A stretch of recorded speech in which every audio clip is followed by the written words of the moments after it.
भक्तों, आज हम उस युद्ध की बात करेंगे जो किसी सरहद पर नहीं बल्कि हमारे और आपके भीतर लड़ा जा रहा है। कुरुक्षेत्र का युद्ध तो 18 दिन में समाप्त हो गया था, लेकिन हमारे मन का युद्ध, ये तो हर पल, हर क्षण, हर सांस के साथ चल रहा है। क्या आपका मन भी भागता है?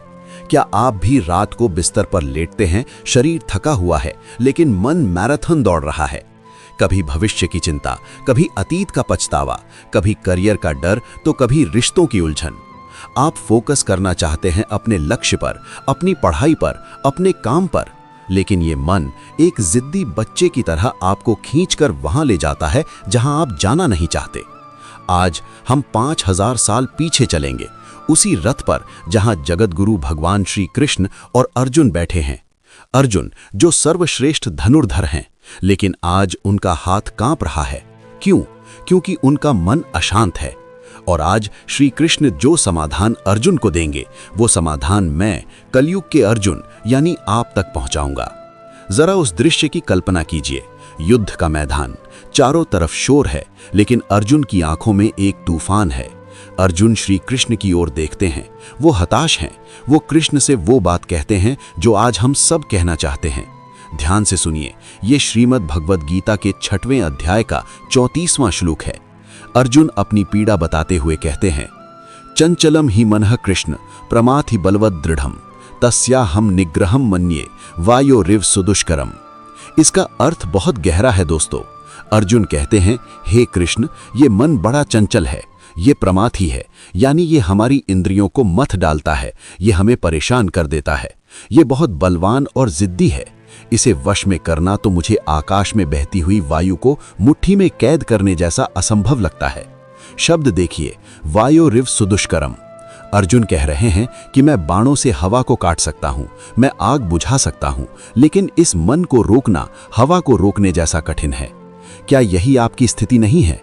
आप पढ़ने बैठते हैं लेकिन मन इंस्टाग्राम की रील पर चला जाता है। आप काम करने बैठते हैं लेकिन मन किसी पुराने झगड़े को याद करने लगता है। मन बलवान है, आप सोचते हैं आज मैं नहीं भटकूंगा, लेकिन मन आपको हरा देता है।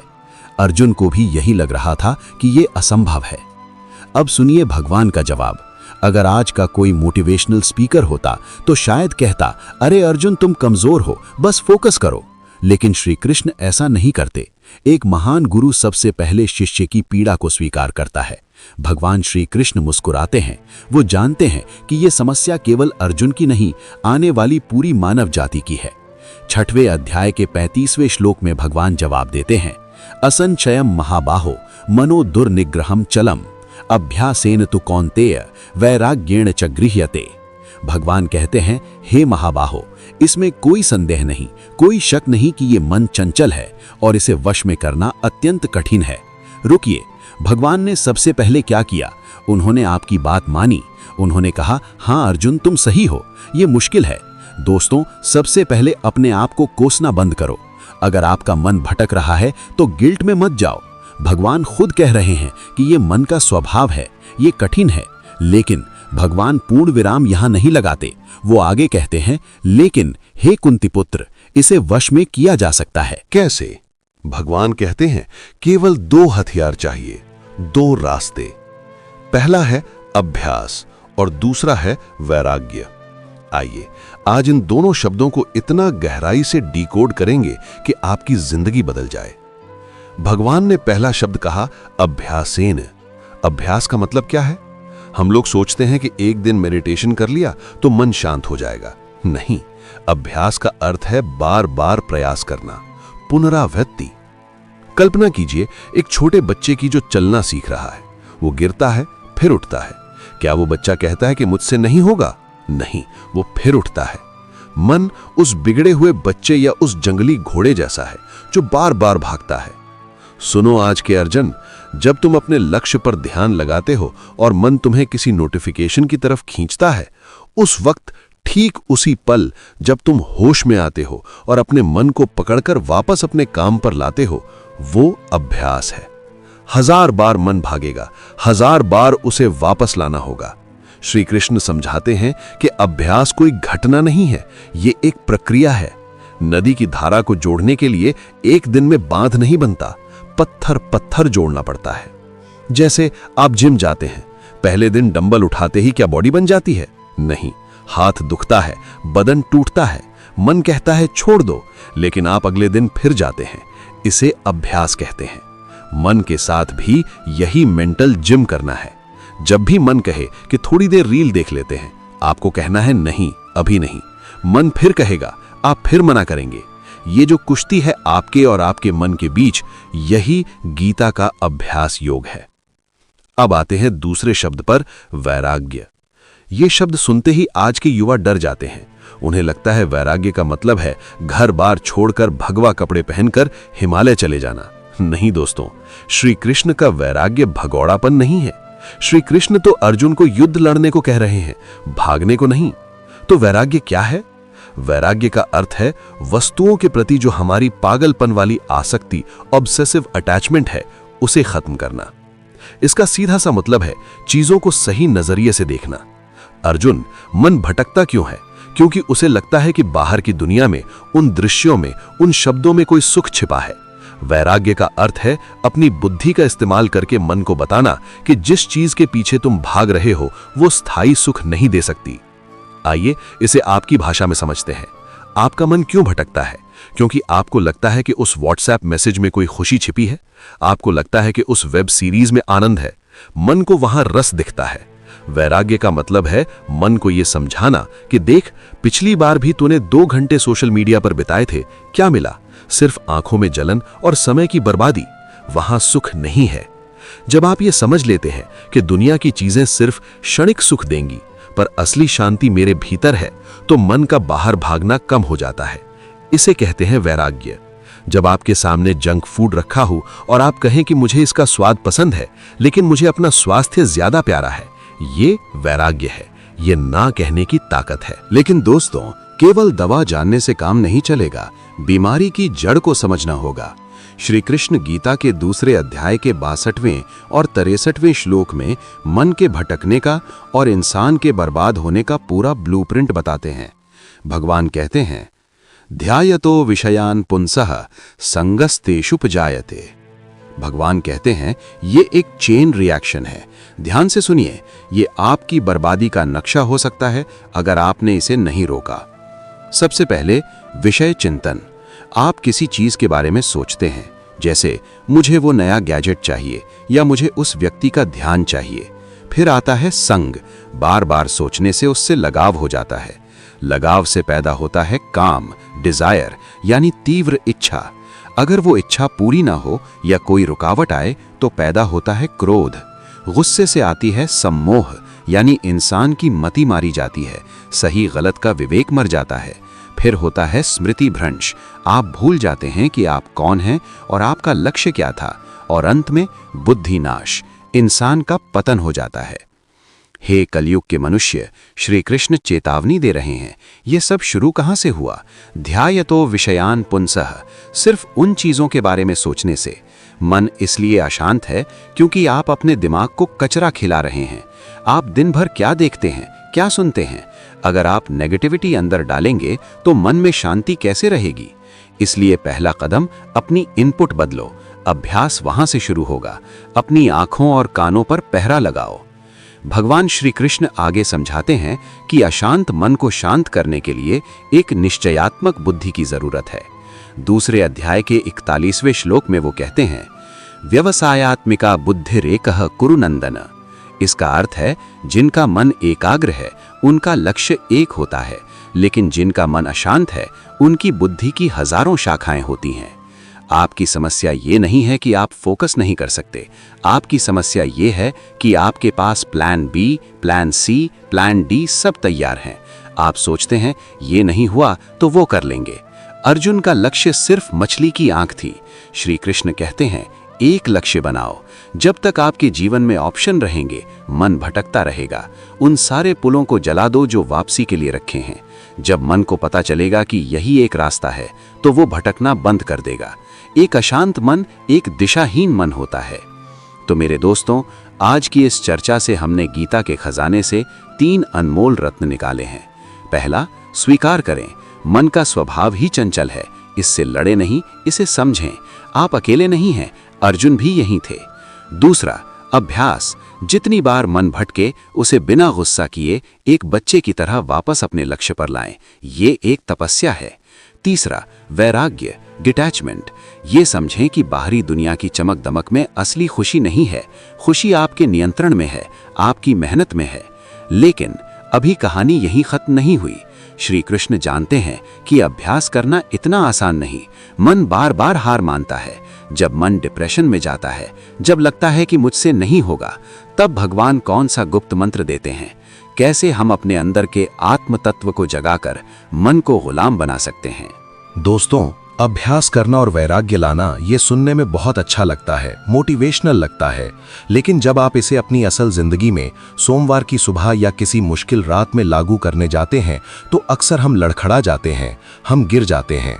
अब हम गीता के उन पन्नों को पलटेंगे जो आपको आपकी सबसे बड़ी ताकत से मिलवाएंगे। आज हम जानेंगे कि जब सारी दुनिया आपके खिलाफ हो, जब अभ्यास करने की ताकत भी न बची हो, जब मन पूरी तरह हार मान ले, तब कौन सा रास्ता बचता है। आज श्री कृष्ण आपको बताएंगे कि आप खुद अपने जीवन को कैसे नर्क बना रहे हैं और कैसे आप ही उसे स्वर्ग बना सकते हैं। क्या आप तैयार हैं उस अंतिम सत्य को जानने के लिए जो एक साधारण इंसान को महामानव बना सकता है? दोस्तों, हम इंसानों की एक बहुत बुरी आदत है। हम अक्सर अपनी परेशानियों के लिए दूसरों को जिम्मेदार ठहराते हैं। हम कहते हैं मेरा मन इसलिए अशांत है क्योंकि मेरे बॉस ने मुझे डांटा, मैं इसलिए परेशान हूं क्योंकि मेरे घर के हालात ठीक नहीं हैं, या मेरी किस्मत ही खराब है, भगवान ने मुझे ही दुख दिया। हम हमेशा उंगली बाहर की तरफ उठाते हैं। लेकिन कुरुक्षेत्र के उस रथ पर भगवान श्री कृष्ण अर्जुन की और हम सब की इस गलतफहमी को जड़ से उखाड़ फेंकते हैं। श्रीमद् भगवद गीता के 6वें अध्याय का 5वां श्लोक सुनिए। ये श्लोक आपकी जिंदगी का टर्निंग पॉइंट साबित हो सकता है। भगवान कहते हैं, उद्धरेदात्मनात्मनम नात्मनम वसादयेत आत्मैवा ही आत्मनो बंधुर आत्मैवा रिपुरात्मनः। इस श्लोक का एक एक शब्द हीरे से भी कीमती है। भगवान कहते हैं, उद्धरेदात्मनात्मनम, यानी हे मनुष्य, तू अपना उद्धार स्वयं कर, किसी और के भरोसे मत बैठ, कोई मसीहा नहीं आएगा, तुझे खुद उठना होगा। और आगे वो चेतावनी देते हैं, नात्मनम वसादयेत, यानी अपने आप को कभी नीचे मत गिराओ, अपने आप को कभी हीन मत समझो, अपने आप को कभी कमजोर मत कहो। क्यों? क्योंकि भगवान अगली लाइन में एक ऐसा सच बोलते हैं जो पूरी दुनिया की साइकोलॉजी को हिला देता है। वो कहते हैं, आत्मैवा ही आत्मनो बंधु, यानी तुम आप ही अपने सबसे अच्छे मित्र हो, और आत्मैवा रिपुरात्मनः, यानी तुम आप ही अपने सबसे बड़े शत्रु हो। जरा रुकिए और इस बात को अपने रोंगटों तक महसूस कीजिए। श्री कृष्ण कह रहे हैं कि आपका दुश्मन वो पड़ोसी नहीं है जो आपकी तरक्की से जलता है, आपका दुश्मन वो रिश्तेदार नहीं है जिसने आपको धोखा दिया, आपका दुश्मन वो हालात नहीं है जो आपके खिलाफ है। आपका असली दुश्मन, आपका सबसे खतरनाक शत्रु आप खुद हैं। कैसे? जरा सोचिए, जब सुबह अलार्म बजता है और आपको पता है कि उठना जरूरी है, लेकिन आप कहते हैं कि बस 5 मिनट और फिर 2 घंटे सोए रहते हैं, तो उस वक्त आपका दुश्मन कौन था? आप खुद थे। जब आपको पता था कि वो जंक फूड आपके शरीर के लिए जहर है, फिर भी आपने उसे खाया, तो दुश्मन कौन था? आप खुद थे। जब आपको पता था कि वो नशा, वो बुरी आदत आपको बर्बाद कर रही है, फिर भी आपने उसे गले लगाया, तो आपको किसने रोका था? आपने खुद को रोका था। हम सब सेल्फ सैबोटाज के शिकार हैं। हम खुद अपने पैरों पर कुल्हाड़ी मारते हैं, हम खुद को कोसते हैं, शीशे में देखकर खुद को बुरा भला कहते हैं, मैं तो हूं ही बेकार, मुझसे तो कुछ होता ही नहीं, मेरी तो शक्ल ही अच्छी नहीं है। ये शब्द बोलकर आप अपने ही शत्रु बन जाते हैं। आप अपने ही मन को डिप्रेशन के गड्ढे में धकेल देते हैं। लेकिन श्री कृष्ण यही एक उम्मीद की किरण जगाते हैं। वो कहते हैं कि अगर तुम अपने शत्रु हो तो याद रखना अर्जुन, तुम ही अपने मित्र भी हो। जिस दिन इस मन ने तुम्हारी बात माननी शुरू कर दी, उस दिन दुनिया की कोई ताकत तुम्हें हरा नहीं पाएगी। जिस दिन आपने ठान लिया कि चाहे कुछ भी हो जाए, मैं अपने लक्ष्य से नहीं हटूंगा, उस दिन आप अपने सबसे बड़े मित्र बन जाते हैं। तो आज, अभी, इसी वक्त एक फैसला लीजिए। दूसरों को दोष देना बंद कीजिए। अपनी असफलता, अपनी अशांति, अपने दुख की जिम्मेदारी अपने कंधों पर लीजिए। एक विक्टिम की तरह रोना बंद कीजिए। जिस दिन आप कहेंगे कि हाँ, ये मेरी गलती थी और मैं ही इसे सुधारूंगा, उसी दिन से आप अपने मित्र बन जाएंगे। एक सच्चा योद्धा कभी परिस्थितियों को नहीं कोसता, वह परिस्थितियों को बदल डालता है। अब थोड़ा और गहराई में चलते हैं। आज के युवाओं की और हम सब की एक बहुत बड़ी समस्या है बैलेंस का ना होना। हम या तो बहुत ज्यादा काम करते हैं हसल कल्चर के नाम पर, या फिर एकदम आलसी होकर पड़े रहते हैं। हम या तो बहुत ज्यादा खाते हैं या डाइटिंग के नाम पर भूखे रहते हैं। हमारा जीवन एक्सट्रीम में झूल रहा है। और याद रखिए, जिसका जीवन संतुलित नहीं है उसका मन कभी शांत नहीं हो सकता। भगवान श्री कृष्ण 6वें अध्याय के 16वें श्लोक में लाइफस्टाइल मैनेजमेंट का एक ऐसा सूत्र देते हैं जो आज के मॉडर्न डॉक्टर्स भी मानते हैं। भगवान कहते हैं, नात्यश्नतस्तु योगोस्ति न चैकांत मनश्नतः न चाति स्वप्नशीलस्य जाग्रतो नैव अर्जुना।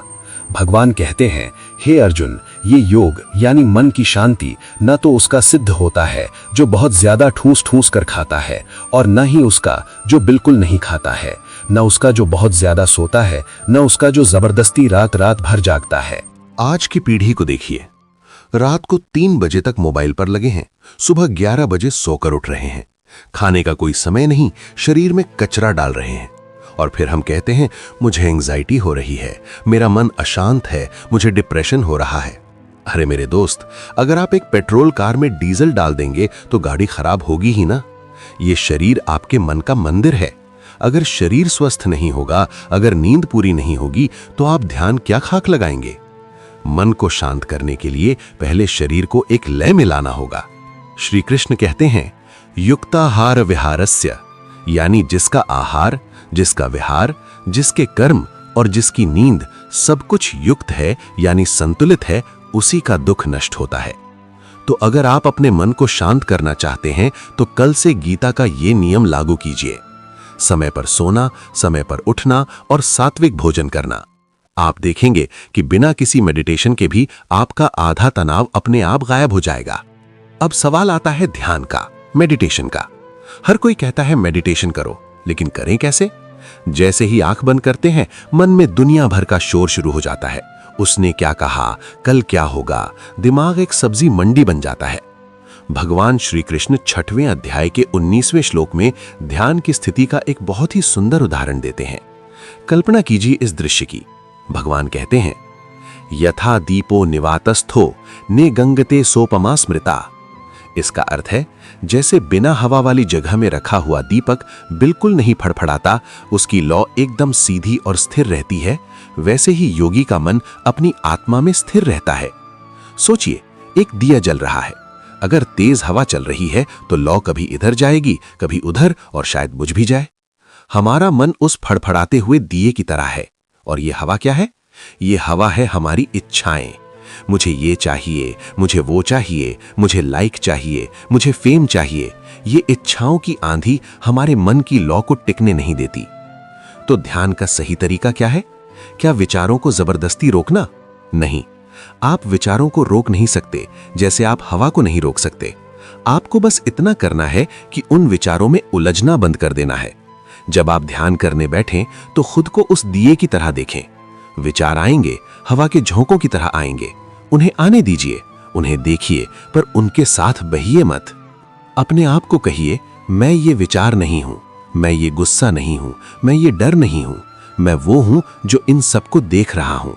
इसे कहते हैं साक्षी भाव। जैसे आप सड़क किनारे खड़े होकर गाड़ियों को आते जाते देखते हैं, वैसे ही अपने मन में विचारों को आते जाते देखिए। किसी गाड़ी के पीछे भागिए मत। धीरे धीरे जब आप भागना बंद कर देंगे तो विचारों की ट्रैफिक अपने आप कम हो जाएगी, और एक पल ऐसा आएगा जब सन्नाटा छा जाएगा। वो सन्नाटा, वो शांति, वही परमात्मा का मिलन है। लेकिन दोस्तों, जीवन में कभी कभी ऐसे पल आते हैं जब हमारा सारा ज्ञान धरा का धरा रह जाता है। जब मुसीबत इतनी बड़ी होती है कि ना तो अभ्यास काम करता है, ना बैलेंस और ना ही ध्यान। जब हम पूरी तरह टूट जाते हैं, जब हमें लगता है कि अब मेरे हाथ में कुछ नहीं है, मैं हार चुका हूं। अर्जुन की भी यही हालत थी। वो 18 अध्यायों तक सवाल पूछता रहा, तर्क करता रहा, लेकिन अंत में भगवान श्री कृष्ण ने उसे वो अंतिम रहस्य बताया जो गीता का सार है, जो हर मोटिवेशन, हर टेक्निक, हर योग से ऊपर है। ये है समर्पण। 18वें अध्याय का 66वां श्लोक। इसे गीता का मुकुटमणि कहा जाता है।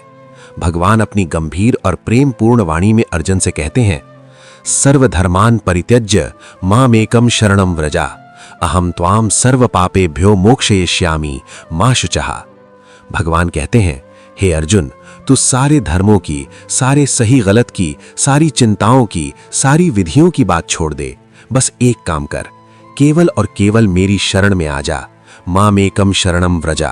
तू बस मुझ पर भरोसा रख, मैं तुझे सभी पापों से, सभी दुखों से, सभी चिंताओं से मुक्त कर दूंगा। तू शोक मत कर, मां शुचः। दोस्तों, ये मां शुचः यानी शोक मत कर गीता का सबसे बड़ा आश्वासन है। जब आपका मन बहुत अशांत हो, जब आपको लगे कि मैं अब और नहीं लड़ सकता, तब लड़ना छोड़ दीजिए। तब अपने हथियार डाल दीजिए, अपने दुश्मन के सामने नहीं, बल्कि अपने ईश्वर के सामने। उस परम शक्ति से कहिए, हे कृष्ण, ये जीवन आपका है, ये मन आपका है, ये समस्या भी आपकी है। मैंने बहुत कोशिश कर ली, अब मुझसे ये बोझ नहीं उठता। अब आप संभालिए, अब आप मेरे रथ के सारथी बनिए। यकीन मानिए, जिस पल आप अपने अहंकार, ईगो को छोड़कर ये स्वीकार कर लेते हैं कि मैं करता नहीं हूं, करने वाला कोई और है, उसी पल मन का सारा बोझ उतर जाता है। एक छोटे बच्चे की तरह हो जाइए। बच्चा कभी चिंता नहीं करता कि कल खाना मिलेगा या नहीं, क्योंकि उसे अपने पिता पर भरोसा होता है। क्या आपको उस जगत पिता पर भरोसा है? अगर है तो चिंता क्यों? अगर वो आपको यहां तक लाया है तो वो आगे भी ले जाएगा। जो हुआ वो अच्छा हुआ, जो हो रहा है वो अच्छा हो रहा है, और जो होगा वो भी बहुत अच्छा होगा। तो मेरे कलयुग के अर्जुन, उठो, अपने आंसुओं को पोंछ डालो, अपने मन के वहम को काट डालो। तुम्हारे पास अभ्यास की तलवार है, तुम्हारे पास वैराग्य की ढाल है, तुम्हारे पास आत्ममित्रता का बल है, और सबसे बढ़कर तुम्हारे पास स्वयं योगेश्वर श्री कृष्ण का साथ है। अब ये मन तुम्हें नहीं नचाएगा, अब तुम इस मन को नचाओगे। अब तुम नहीं भटकोगे, अब तुम चलाओगे। अपने कुरुक्षेत्र में वापस जाओ, अपने काम पर वापस जाओ, अपनी किताबों की तरफ, अपने ऑफिस की तरफ वापस जाओ, लेकिन इस बार एक डरे हुए इंसान की तरह नहीं, बल्कि एक ऐसे योद्धा की तरह जिसके सर पर भगवान का हाथ है। अपने अंदर की शांति को पहचानो, वो शोर बाहर है, अंदर सन्नाटा है, उस सन्नाटे को सुनो। जाओ और अपनी जीत की कहानी लिखो, विजय तुम्हारी ही होगी, क्योंकि जहां धर्म है, जहां सत्य है और जहां कृष्ण है, वहां विजय निश्चित है। जय श्री कृष्ण।